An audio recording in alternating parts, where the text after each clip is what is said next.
l'enfant, Isor Lépinel accompagne les petits et conseille les grands.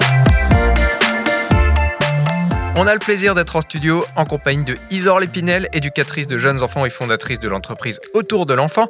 Et le sujet qui va nous occuper aujourd'hui, vous allez voir qu'il est épineux. On va lever le voile sur certaines idées reçues qui entourent les tout-petits. Alors des notions comme les pleurs, le portage ou encore les fameux caprices qui suscitent souvent les débats. Et on va le dire, pas mal de confusion chez tous les parents. Alors pour éclaircir tout ça, on accueille notre experte en développement de l'enfant. Bonjour Isor. Bonjour Simon, bonjour à tous. Oui, effectivement, les idées reçues viennent souvent des croyances anciennes, en fait, et sont des conseils souvent bien intentionnés, mais c'est quand même en réalité dépassé. Donc voilà, le but aujourd'hui, c'est qu'ensemble, on puisse les déconstruire pour mieux comprendre les besoins des tout-petits. On va commencer tout de suite avec une des grandes questions. Pourquoi les bébés pleurent ? Je vous demande ça parce qu'il y a beaucoup de parents qui entendent qu'ils ne devraient pas trop répondre aux pleurs sous peine de mal habituer leurs enfants. Bon, alors qu'est-ce qu'on fait ? Oui, alors c'est vrai que c'est une idée qui est très répandue et qui me fait mal au cœur, moi, à chaque fois que je l'entends. Parce qu'en fait, moi, je me dis toujours que c'est très injuste pour les tout-petits, finalement, de le voir comme ça, parce que les pleurs, c'est le premier et seul moyen de communication des tout-petits. En fait, les premiers mois, ils ont que ça pour nous signaler un besoin, que ce soit la faim, la fatigue, un inconfort, ou tout simplement un besoin d'être assuré. Donc, contrairement à ce qu'on entend parfois, un bébé, il pleure jamais pour nous manipuler, pour manipuler ses parents. C'est simplement instinctif parce que le cerveau d'un tout petit, il est encore trop immature, donc il ne comprend pas du tout la notion de manipulation. Donc voilà, quand un parent répond aux pleurs de son enfant, en fait, il lui envoie un message clair qui est je suis là pour toi, tu peux compter sur moi. Et en fait, cette réassurance, elle est essentielle à son développement émotionnel et à son sentiment de sécurité. Donc on peut répondre aux pleurs sans crainte de se dire « j'éduque mal mon enfant ». Oui, c'est ça, exactement. En fait, laisser pleurer un bébé trop longtemps, ça peut même avoir des effets négatifs. Il y a pas mal d'études et de recherches qui montrent en fait que ça peut augmenter le stress chez l'enfant, ce qui freine du coup son développement cérébral. Alors qu'en revanche, répondre à ses besoins crée une base de confiance qui va l'aider à devenir plus autonome plus tard. En fait, lorsqu'un bébé pleure, son cerveau il envoie lui un signal d'alarme qui active une réaction de stress. Alors ce stress, c'est normal et sain à court terme, puisqu'il alerte les adultes de l'entourage pour qu'ils puissent répondre à son besoin. Mais si les pleurs ne trouvent pas de réponse, c'est là que ce stress peut s'accumuler et devenir plutôt toxique. Alors le mot fait un petit peu peur, est-ce que vous pouvez nous en dire plus sur ce sujet ? Oui. En fait, un tout petit, il n'a pas encore forcément les outils nécessaires pour s'auto-apaiser lorsqu'il pleure et qu'un adulte ne vient pas le réconforter. En fait, lui, son niveau de cortisol, donc l'hormone du stress, augmente dans son organisme. Et il y a des études en neurosciences, notamment, qui ont montré que des niveaux élevés et prolongés de cortisol peuvent avoir des effets négatifs, bien sûr, sur le long terme et sur le développement du coup cérébral de l'enfant. Le stress, là, comme ça, chronique, peut nuire aussi à la construction de certaines zones du cerveau, notamment celles responsables de la régulation des émotions et de la mémoire. Ça peut rendre l'enfant plus vulnérable à l'anxiété ou à l'irritabilité en grandissant. Il y a aussi le fait que si un bébé reçoit peu de réconfort face à ses pleurs, il peut développer une insécurité affective. Donc en fait, ça signifie qu'il pourrait avoir du mal à faire confiance aux autres ou à se sentir en sécurité dans ses relations plus tard. Voilà, donc en fait, il faudrait garder en tête que quand un parent répond aux pleurs de son enfant, il lui enseigne en fait que ses émotions sont valides et qu'il peut compter sur les adultes pour l'aider à gérer ce qu'il ressent.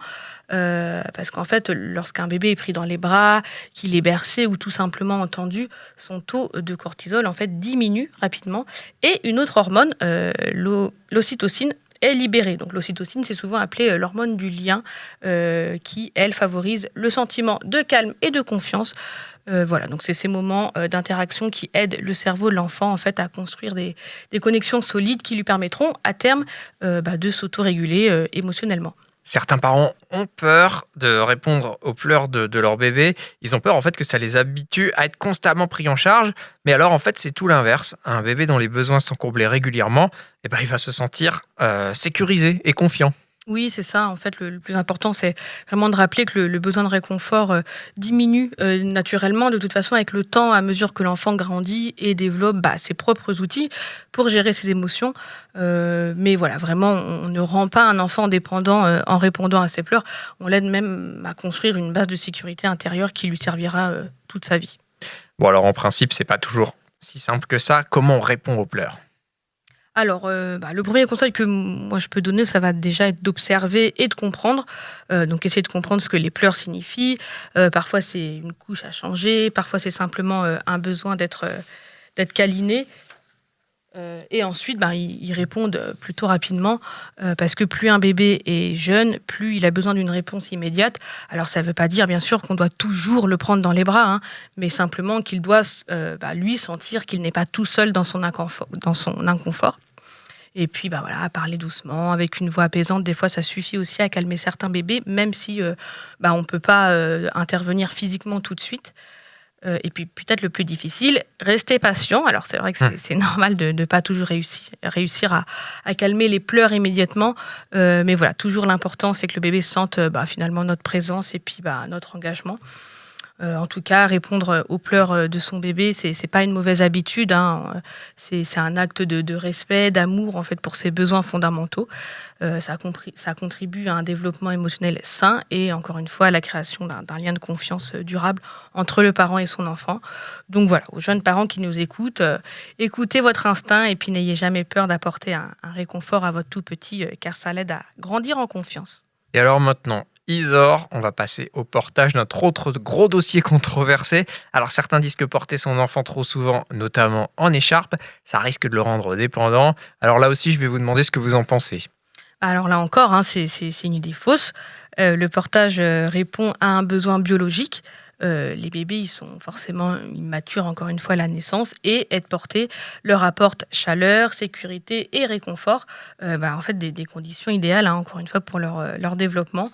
Donc, loin de les rendre dépendants, le portage, ça favorise en fait l'autonomie, hein. Quand un enfant se sent sécurisé et compris, il explore plus volontiers ensuite le monde à son rythme. Voilà, c'est un peu, encore une fois, une base solide. On ose s'éloigner quand on sait qu'on peut toujours revenir. Et pour les parents qui craignent que le portage ce soit fatigant ou compliqué, qu'est-ce que vous leur conseillez? Je leur dirais simplement d'essayer, hein. Aujourd'hui, il existe quand même des porte-bébés ergonomiques qui répartissent bien le poids et beaucoup de tutos aussi pour apprendre les bons gestes. Et puis le portage, encore une fois, ça peut être utilisé ponctuellement, hein, pas besoin d'y passer forcément toute la journée. C'est avant tout un outil pratique et bénéfique. Et enfin, on en arrive à notre plus gros dossier du jour, les fameux caprices.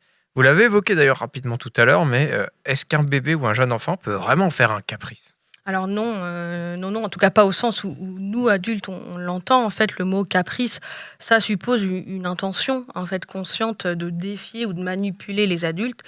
Et en fait, le tout petit, lui, encore une fois, son cerveau émotionnel est bien plus développé que son cerveau rationnel. Donc quand l'enfant pleure ou s'énerve, c'est bien souvent parce qu'il est submergé par une émotion qu'il ne peut pas encore et qu'il ne sait pas encore gérer.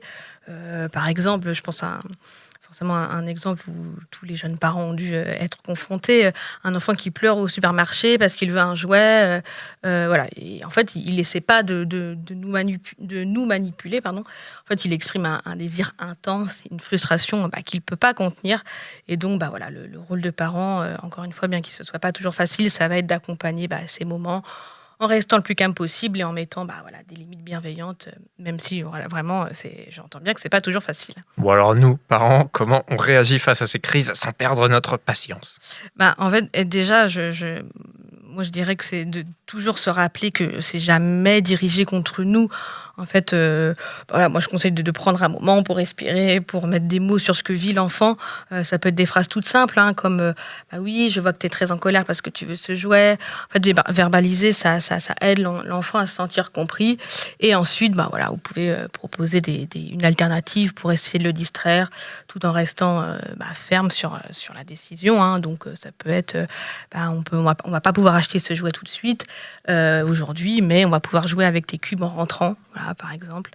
En fait, l'important, c'est de montrer encore une fois que l'enfant est compris, qu'on comprend ses émotions, tout en maintenant le cadre, parce que c'est comme ça qu'il apprend à gérer ses frustrations. Eh ben, merci beaucoup Isor, les parents vous disent merci, les enfants aussi. On retient que les idées reçues peuvent être lourdes à porter, mais si on fait l'effort de les déconstruire, on peut faire des choix parentaux éclairés et être bienveillant. Alors merci encore, nous on se retrouve au mois de mai et ce sera évidemment pour continuer à creuser avec vous le sujet de la petite enfance. Merci Isor. Merci à vous et bon courage à tous les parents.